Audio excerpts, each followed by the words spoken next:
Tasikmalaya merupakan salah satu kota di Jawa Barat yang memiliki kecamatan. Secara administratif, terdapat 10 kecamatan di kota Tasikmalaya, yaitu Kecamatan Kawalu, Taman Sari, Ciberem, Purbaratu, Tawang, Mangkubumi, Indihiyang, Bungursari, Cipedes, dan yang terakhir Kecamatan Cihideng. Dengan total jumlah kelurahan sebanyak 69 kelurahan dari 10 kecamatan tersebut. Pada dasarnya, desa ataupun kelurahan merupakan suatu unit terkecil dalam pemerintahan yang resmi dan digambarkan sebagai suatu bentuk kesatuan masyarakat atau komunitas penduduk yang bertempat tinggal dalam suatu lingkungan, di mana mereka saling mengenal dan corak kehidupan mereka relatif homogen, serta banyak bergantung kepada kondisi alam ataupun kondisi lingkungan sekitar. Dalam video kali ini, saya akan membahas bagaimana kondisi sosial, ekonomi, daerah Kelurahan Tugu Jaya, Kecamatan Cihideng. Kelurahan Tugu Jaya terdiri dari 9 rukun warga atau yang disingkat dengan RW, serta memiliki 59 rukun tetangga atau yang disingkat dengan RT. Semuanya tersebar dalam daerah Tugu Jaya. Berdasarkan tipologi, kelurahan yang ada di kota Tasikmalaya terbagi menjadi 2 jenis, yakni tipologi pesawahan dan tipologi perindustrian. Berdasarkan hal tersebut, Tugu Jaya termasuk ke dalam tipologi perindustrian. Hal ini merujuk ke dalam wilayah geografis Kelurahan Tugu Jaya yang berada di sekitaran pusat kota Tasikmalaya.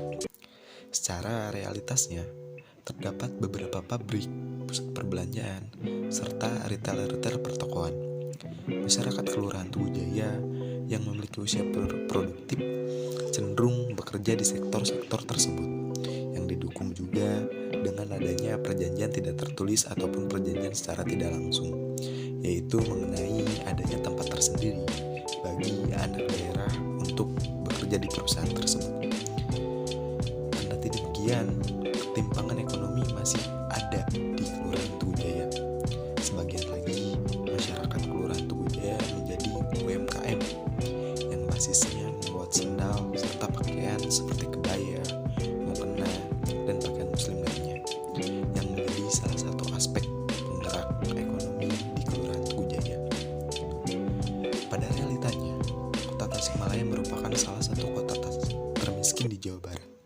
Dalam hal ini, tentunya menjadi kewajiban pemerintah untuk menangani masalah tersebut. Salah satunya melalui kolaborasi stakeholder pemerintah dengan unit terkecil sekalipun. Maka dari itu, untuk menjawab hal tersebut, saya berbincang dengan Pak Burhan sebagai Kepala Seksi Pemberdayaan Masyarakat Kelurahan Tugu Jaya.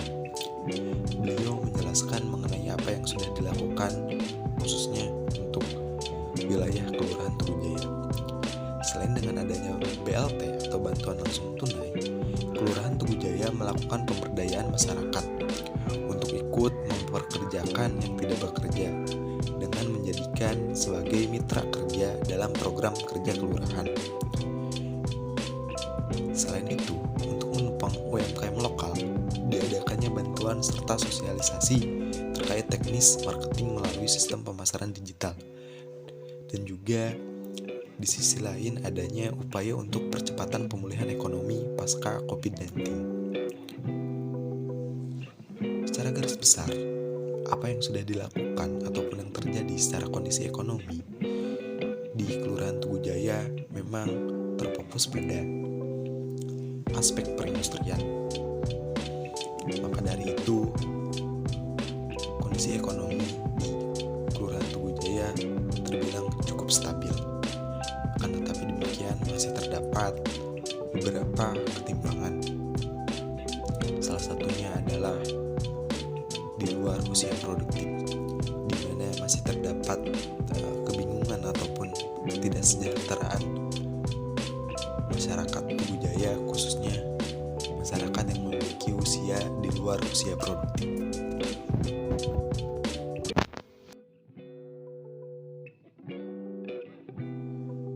Dalam kondisi lingkungan, Tugu Jaya menyediakan bank sampah di 3 titik.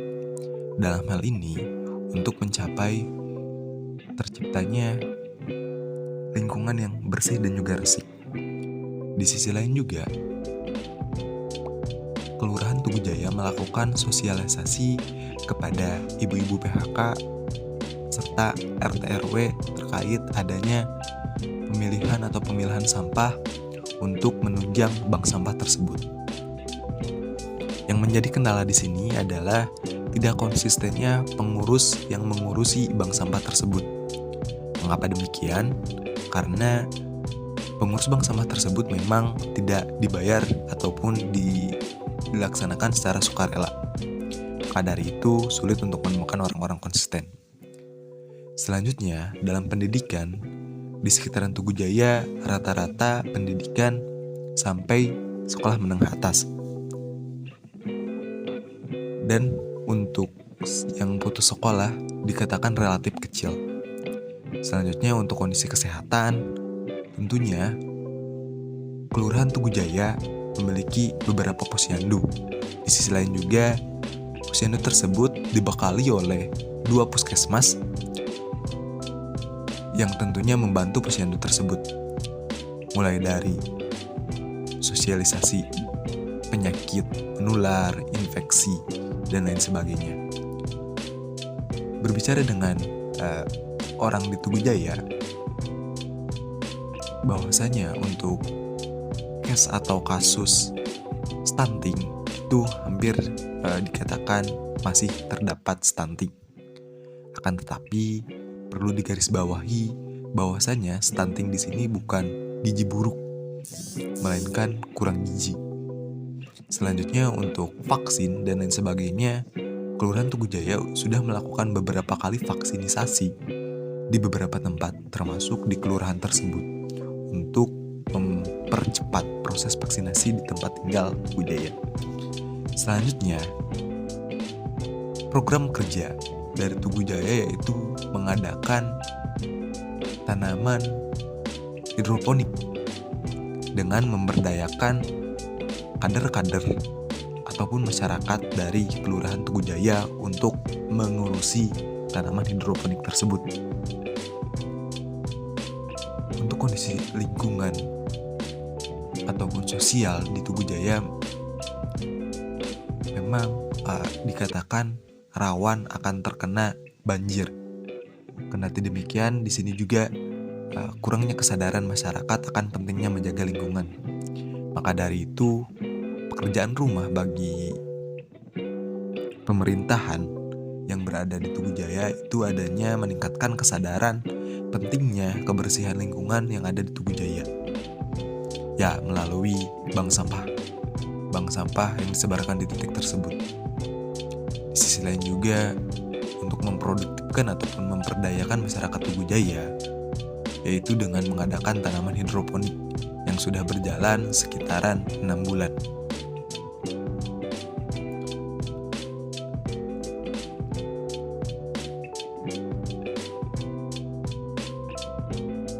Yang mewakili Kelurahan Tugu Jaya, ya tadi untuk supaya menciptakan kemandirian masyarakat, kalau saya pinginnya bansos itu hanya untuk orang-orang tertentu, hanya untuk yang memang sudah tidak produktif dan artinya menjadi tanggung jawab negara, termasuk yatim piatu yang sudah lanjut usia tapi dalam tanda kutip memang tidak punya penghasilan. Penghasilan tidak boleh kan, harusnya ada penghasilan kan. Nah itu diantaranya pengen saya kalau bisa uangnya, tapi itu kan kebijakannya di atas, itu kalau bisa dibuatkan semacam badan usaha milik kelurahan atau desa. Kalau di kabupaten kan ada semacam BUMDes, nah itu badan usaha milik desa. Nah apa kelurahan juga tidak bisa, nah itu uangnya maksud saya semacam dulu PNPM ya dikelola, nanti hasilnya kan bisa untuk kemudian masyarakat juga membantu untuk apa diantaranya ada ke rumah tidak layak huni, itu kan tidak punya rumah, jadi hasil dari itu dari selisih margin atau semacam, daripada coba lihat kondisi kemarin kan kita tuh punya badan usaha dikelola oleh orang-orang yang jujur. Kebetulan kalau masalah macet sebenarnya itu pasti resiko ada, cuma berapa persen tingkat kemacetannya itu kan gitu. Kalau masih batasnya normal dihitung margin sama itu nggak masalah, karena daripada sekarang coba kita pikir uang kan diberikan secara cuma-cuma 1.200.900, malah kemarin ada sampai 2 juta berapa yang dirapel. Hitung itu satu orang, satu kali pencairan di sini bisa sampai mendekati 1 M.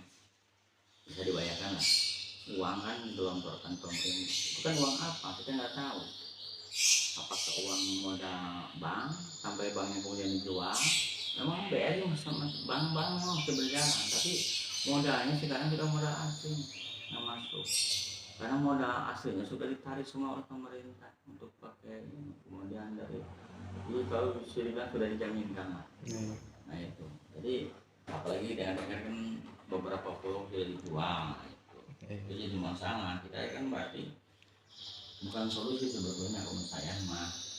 Nah kalau ingin mah berontaknya protes, tapi kan ya belum itu kan itu kebijakan di atas. Nah, cuma kan sebetulnya masih ada solusi yang lain yang lebih tepat dan lebih tepat sasaran. Di antaranya katanya tadi, kalau saya inginnya untuk kemajuan budaya ya kan semacam tadi dibuatlah semacam badan usaha dari kelurahan. Tersebut saya mengambil kesimpulan bahwasan di Kelurahan Tuguwijaya yang pertama mengenai aspek ekonomi, karena memang Kelurahan Tuguwijaya berdasarkan topologi, yaitu topologi perindustrian. Maka dari itu pekerjaan ataupun sebagian besar khusus nomor yang masih produktif itu menjadi bagian dari perusahaan-perusahaan yang ada di sekitaran Tuguwijaya. Di sisi lain masih terdapat ketimpangan sosial yang ada di Tuguwijaya. Maka dari itu pemerintah melalui bantuan langsung atau tunai untuk menopang hal tersebut agar tidak semakin jauh ketimpangan tersebut. Akan tetapi pada realitanya masih terdapat kekurangan dalam hal tersebut. Berdasarkan apa yang sudah saya lakukan dengan Pak Burhan selaku Kepala Divisi Pemberdayaan Masyarakat, beliau lebih setuju bahwasannya adanya koperasi unit desa untuk Kelurahan Tuguwijaya itu sendiri. Mengapa demikian? Karena dalam hal ini bukan hanya sekedar memberi solusi kepada masyarakat, tapi lebih memperdayakan masyarakat terkait bagaimana cara mengelola keuangan. Selanjutnya dalam hal sosial. Dalam hal sosial yang pertama itu saya akan bahas kembali, yaitu mengenai pendidikan. Pendidikan yang ada ataupun anak-anak pada dasarnya di Kelurahan Tuguwijaya sudah mencapai tahap di mana rata-rata minimal pendidikan yaitu sampai sekolah menengah atas. Maka dari itu untuk anak-anak yang dikatakan putus sekolah itu dikatakan relatif sangat minim sekali. Selanjutnya untuk aspek kesehatan, di mana dalam aspek kesehatan di Kelurahan Tuguwijaya itu terdapat beberapa posyandu, dan tentunya posyandu tersebut ditopang oleh beberapa puskesmas. Dalam hal ini tugas posyandu tersebut yang pertama menyampaikan terkait informasi penyakit baik yang menular ataupun dan lain sebagainya. Selanjutnya adanya terkait vaksinasi ini tentunya sebagai penunjang untuk mempercepat pemulihan dari COVID-19 ini. Selanjutnya juga terkait masalah stunting. Dalam hal ini di Kelurahan Tuguwijaya memang masih terdapat anak-anak ataupun yang dikatakan orang yang masih stunting. Akan tetapi di sini yang perlu digarisbawahi kembali yaitu masyarakat stunting itu bukan gizi buruk, kan, tapi di sini lebih diklasifikasikan kurang gizi. Selanjutnya untuk keadaan sosial lingkungan dalam Kelurahan Tuguwijaya terdapat 3 lokasi yaitu untuk penyimpanan, yaitu bank sampah, di mana di sana Kelurahan Tuguwijaya berupaya untuk melakukan penyadaran kepada masyarakat bagaimana cara memilah sampah agar sampah tersebut bisa terklasifikasi sebagaimana semestinya, sehingga pengelolaan sampah di Kelurahan Tuguwijaya itu bisa dikatakan terindikasi baik. Maka dari itu apa yang sudah saya jelaskan tadi merupakan sebuah kesimpulan dari apa yang saya pelajari terkait kondisi sosial ataupun ekonomi baik itu pendidikan, kesehatan dan juga lingkungan yang ada di Tuguwijaya. Terima kasih.